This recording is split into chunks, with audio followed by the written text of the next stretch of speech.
కాని నిజానికి శనైశ్చరుడు శిక్షించేవాడు కాదు, ధర్మాన్ని నేర్పించే గురువు. అందుకే ఒకసారి శనైశ్చరుడు గొప్ప తపస్సు చేసి భూలోక వైకుంఠనాథుడైన శ్రీవెంకటేశ్వరస్వామిని ప్రసన్నం చేసుకున్నాడు. స్వామి ప్రత్యక్షమై వరం కోరమన్నప్పుడు శని ఇలా అన్నాడు: స్వామి, నా పేరు వింటే ప్రజలు భయపడుతున్నారు.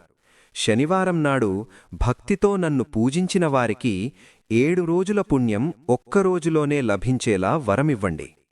స్వామి చిరునవ్వుతో అభయమిచ్చి అన్నాడు: శనైశ్చరా, శనివారం నాడు నిన్ను పూజించేవారికి నేను కూడా కలిసి పుణ్యఫలాన్ని ప్రసాదిస్తాను. అప్పటినుంచి భక్తులు 7 శనివారాల వ్రతం ఆచరిస్తూ శనికృపతో వెంకటేశ్వర అనుగ్రహం పొందుతున్నారు. ఈ వీడియో గనక లైక్ చేస్తే మేము చెప్పే ఇన్ఫర్మేషన్ 10 మందికి షేర్ అవుతుంది. 7 శనివారముల వ్రతకథ. మనం భారతీయ వేదఋషుల సంతతివారం. అందువలన నవగ్రహాలననుసరించి మనకు దినాలు, వారాలు, పక్షాలు, నెలలు, సంవత్సరాలు వచ్చాయి. ప్రతి గృహలక్ష్మీ స్త్రీ 7 వారాలకు 7 వారాల నగలు వారి వారి స్థాయిని బట్టి శరీరారోగ్యానికి తప్పక ధరించాలని మన వేదఋషులు ప్రవచించినారు. అవి కాలక్రమమాల్లో కలిసిపోయాయి.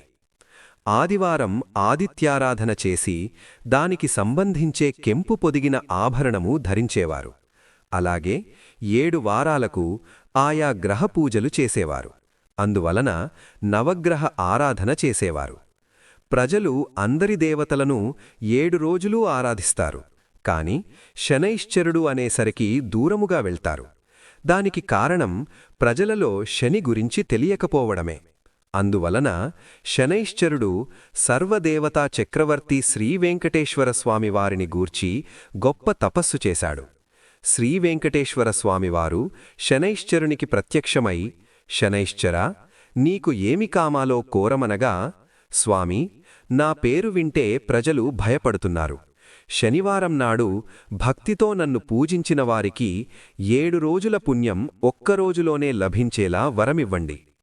స్వామి చిరునవ్వుతో అభయమిచ్చి అన్నాడు: శనైశ్చరా, శనివారం నాడు నిన్ను పూజించేవారికి నేను కూడా కలిసి పుణ్యఫలాన్ని ప్రసాదిస్తాను. అప్పటినుంచి భక్తులు 7 శనివారాల వ్రతం ఆచరిస్తూ శనికృపతో వెంకటేశ్వర అనుగ్రహం పొందుతున్నారు. ప్రతివారూ నియమముగా 7 శనివారాలు వ్రతం చేస్తారో వారికి శనైశ్చరుడు శ్రీవెంకటేశ్వరస్వామి సర్వభాగ్యాలు ఇచ్చి రక్షిస్తారు. ప్రజలందరూ అప్పటినుండి 7 శనివారాలు శనివార వ్రతము చేసి సమస్త కార్యవిజయాలతో పుణ్యఫలాన్ని పొంది ఆనంద జీవితాన్ని అనుభవిస్తున్నారు. శనివార వ్రత విధానం. శనివారం బ్రహ్మముహూర్తములో అనగా తెల్లవారుఝాము 4 గంటలకే లేచి శిరస్నానం చేసి పసుపు వస్త్రముపై స్వామివారి చిత్రము మరియు కళసస్థాపన చెయ్యాలి. నలుపు రంగు వస్త్రాలు కట్టుకొని శనైశ్చరుని పారాయణ శ్లోకములు చదివి గోవిందనామాలు పారాయణ గావించి చిమ్మిలిని మహానైవేద్యముగా సమర్పించాలి. అలాగే సాయం సమయాన పసుపురంగు బట్టలు నామాలతో పూజ చేసి మహానివేదనగా చక్కెర లడ్డూలు సమర్పించాలి. వ్రతం కట్టుకొని శ్రీవెంకటేశ్వరస్వామికి షోడశోపచార పూజ చేసి అష్టోత్తర శతకథను చెప్పుకోవాలి. రాత్రికి ఒకరికి భోజనం పెట్టాలి. ఆ భోజనంలో అన్నం వడ్డించి కొంచెం పిడసకట్టి అన్నాన్ని అమృతమస్తు ఆరోగ్యమస్తు అని భుజింపచెయ్యాలి. సాయంకాలం దాకా ఉపవాసం చేసి ఆ అతిథిని దైవంగా చూసి భోజనం పెట్టి చందన, దక్షిణ, తాంబూలాదులను ఆతనికి సమర్పించాలి. ఆ తర్వాత వ్రతం ఆచరించినవారు భోజనం చెయ్యాలి. ఇలా 7 శనివారాలు నియమనిష్ఠలతో భక్తితో ఏకాగ్రతతో 7 శనివారములు వ్రతాన్ని ఆచరించాలి. ఈ 7 శనివారాలు సప్తగిరులుగా అంటే 7 కొండలుగా ధ్యానించాలి.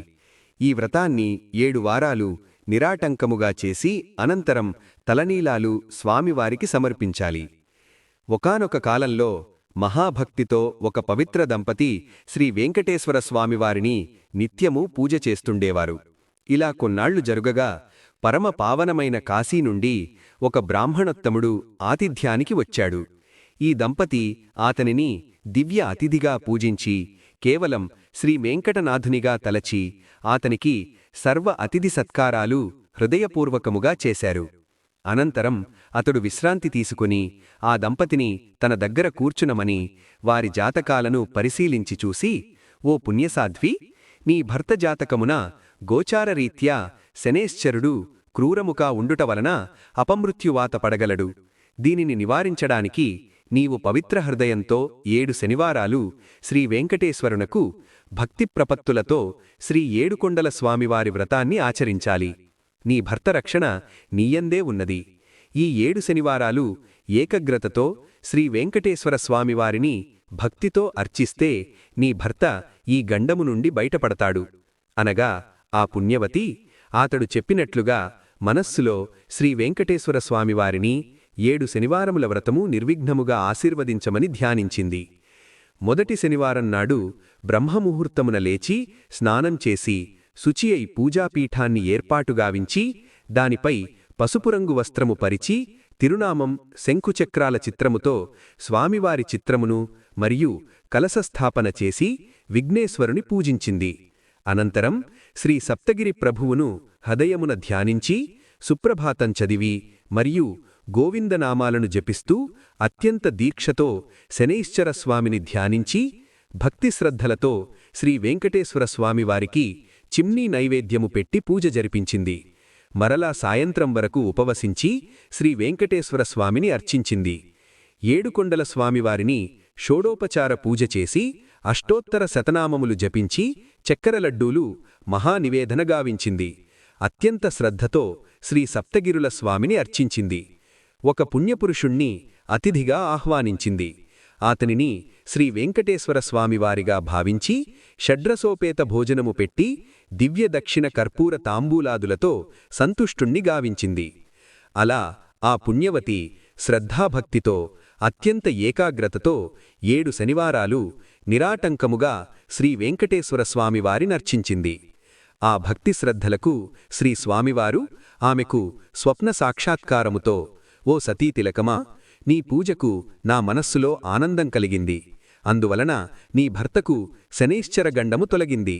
ఆతని రాబోవు జన్మలో గల ఆయుస్సు ఈ జన్మలో సమకూర్చాను. అందువలన నీవింక సుఖశాంతులతో దీర్ఘ సుమంగళముతో నుందువు అన్నారు శ్రీ వెంకటేశ్వర స్వామివారు.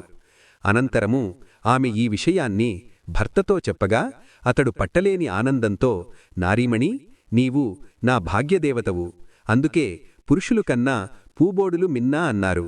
మన భారతదేశం సీత, సావిత్రి, అనసూయాది మహాపతివ్రతల వలననే పుణ్యభూమిగా, కర్మభూమిగా, వేదభూమిగా చెప్పబడిందన్నాడు.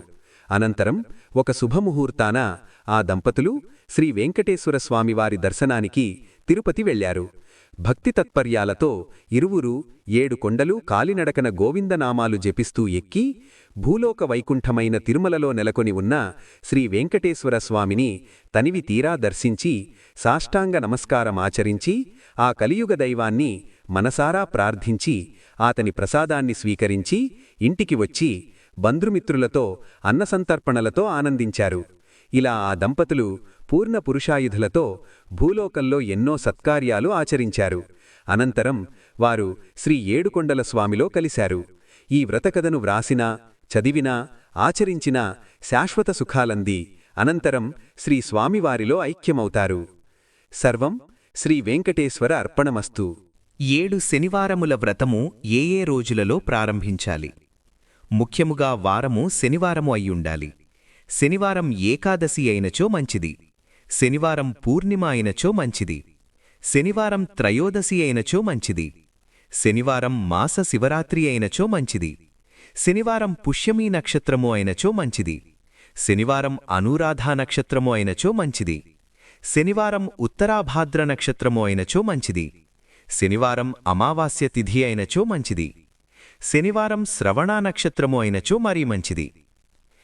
7 శనివారములు వ్రతము ఎవరు ఆచరించాలి? ఏలినాటి శని జరుగుచున్నవారు గోచారారీత్యా, అర్ధాష్టమ శని జరుగుచున్నవారు గోచారారీత్యా, అష్టమ శని జరుగుచున్నవారు గోచారారీత్యా, శని మహర్దశ జరుగుచున్నవారు జాతకరీత్యా, శని అంతర్దశ జరుగుచున్నవారు జాతకరీత్యా, శని విదశ జరుగుచున్నవారు జాతకరీత్యా మేష, కర్కాటక, సింహ, కన్య, వృశ్చిక, ధనస్సు, కుంభ, మీన జాతకులు ఆచరిస్తే చాలా మంచిది. జాతకరీత్యా లగ్నాత్తు అష్టమ శని ఉన్నచో చేసినా చాలా మంచిది. పుష్యమి, అనురాధ, ఉత్తరాభాద్ర నక్షత్ర జాతకులు ఆచరిస్తే మంచిది. ఎక్కువగా కాలికి దెబ్బలు తగిలినట్లయితే వ్రతము ఆచరించినా మంచిది. 7 శనివారముల వ్రతము నియమాలు.